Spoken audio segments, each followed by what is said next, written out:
Good day, my dear friends. Welcome back to vocalevo.com for our November video. Do you still recall what we discussed in our last video? We spoke to you about the opening of a presentation. In the month of November, we're going to talk to you now about the body of a presentation. So what do you really need to put in the body of a presentation? It's very important for you to understand that the body of a presentation would very much determine the success of your presentation. So let's delve straight into what are some important points you need to focus on. Number one, it is very important for you to limit your body to just 3 major points. Now, why is that important? 3 major points will allow your audience to really capture what you're trying to say. Please understand that your audience have very limited attention span, and therefore having more than 3 major points would cause your audience to forget some important points and perhaps not even practice some of them after your presentation. So like I said, it's great if you could just maintain your presentation to 3 major points. But you could certainly have subtopics in below those major points, but it's again 3 major points. The next thing you got to understand here is that transitions are very important in presentation. You see, when you have 3 major points, you will need to move from one point to another. And what I've noticed in most presentations in my trainings are speakers have the 3 major points, but there is no connectivity between the points. So it's very important for us to transition from point number 1 to point number 2 and transition from point number 2 to point number 3. Now let me give you an example of how you could transition from one point to another. Dear friends, we are facing many challenges in our department, and I just shared with you 3 important challenges that we are facing. Now, let me share with you what options do we have to overcome these challenges. Alright. Dear listeners, what I just shared with you just now was an example of issues, and he covered the issues once again and told the audience what he's going to share with them, which is what are the options that are available. So tell them what you told them and tell them what you are going to tell them. That's what transitions are. So transitions are very important in order for your audience to actually see the flow of a presentation, just like someone watching a movie in a cinema. Now imagine if you're a chef. You will certainly want to ensure that your dish is delicious.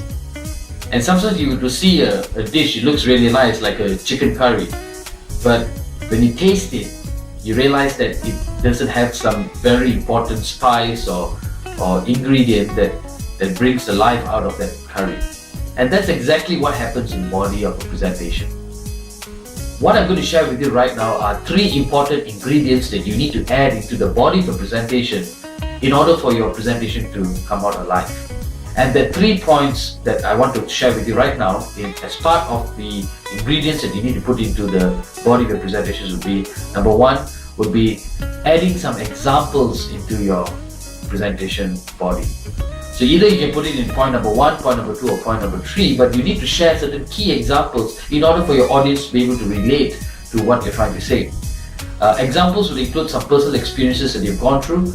Examples could include personal experiences of other people that you would like to share with permission, and this will certainly give a feeling that what you're talking about is certainly facts and that you've gone through it. So these examples would certainly help your audience understand your topic even more clearly in your presentation. So the first one would be examples. The second one would be emphasis. Now what are we talking about emphasis? Now do you realize that perhaps in point number 1 or in point number 2 or point number 3, you may have certain important or rather pertinent points or subtopics that you feel is important. For example, if you're talking about the importance of quality in a particular production process, and that particular process is where most employees have been making mistake. This is where you want to stress on that point a little bit more. So emphasizing a point is very important. So during the preparation stage of your presentations, we're talking about it right now, you need to identify what are those areas that you need to emphasize. You might want to highlight it, underline it, and that would give you an indicator that when that point comes, you need to stress it a little bit more. Let me give an example. My dear friends, there's 10 steps I need you to follow, and this is step number 1, step number 2, step number 3, step number 4. I want to just emphasize that step number 4 is a very crucial, critical step in this process. This is where most people make mistakes. So I just want to spend a little bit more time explaining this particular step to you. My dear friends, what I just did was explaining to you how to use emphasis. So I'm talking to you about preparation stage. You need to identify those areas that you want to emphasize on. Now, as you're going through your presentation preparation, and eventually when you're presenting it, you will realize that you have point number 1, point number 2, point number 3, and perhaps when you come to point number 2, you feel that the point number 2 was perhaps a very critical or maybe even a complicated topic, a technical one. You had a lot of calculation figures, comparisons, and therefore audience may have actually lost you somewhere along the way. And this is where, my dear friends, I want to introduce a very important concept called another ingredient. The third ingredient today would be the mini summary that you want to include in your presentation. Now, it's not a conclusion of a presentation, it's a mini summary. Now, what's a mini summary? A mini summary basically summarizes a particular point of your body. And if you feel that if you did not summarize it, your audience will probably be lost before you move on to point number 3. So it would be good for you to summarize that point in a way that your audience get a quick review on what you just shared with them in detail just now, that they at least get a clearer idea before you move on to the next point. It's like going in a journey in a bus and you have a couple of passengers with you and you have a pit stop somewhere in between, and it's just as you are getting back onto the bus again, you do a quick roll call to check that everyone is there. If you don't do a quick roll call, you probably lost a couple of passengers at that particular pit stop. So a mini summary is ensuring that the passengers are with you throughout the whole presentation. So a good example of a mini summary would be, so my dear friends, I just shared with you the 10 steps that is rather critical that we need to follow. And when we follow these 10 steps, particularly step number 4 that I mentioned just now, I can assure you that our quality product will be improved by at least 35%. That was an example of the mini summary. So there you are, my dear friends, the preparation of the body of a presentation. And just do a quick summary. We talked about 3 major points, and you have more points and put it as sub-points below those 3 major points.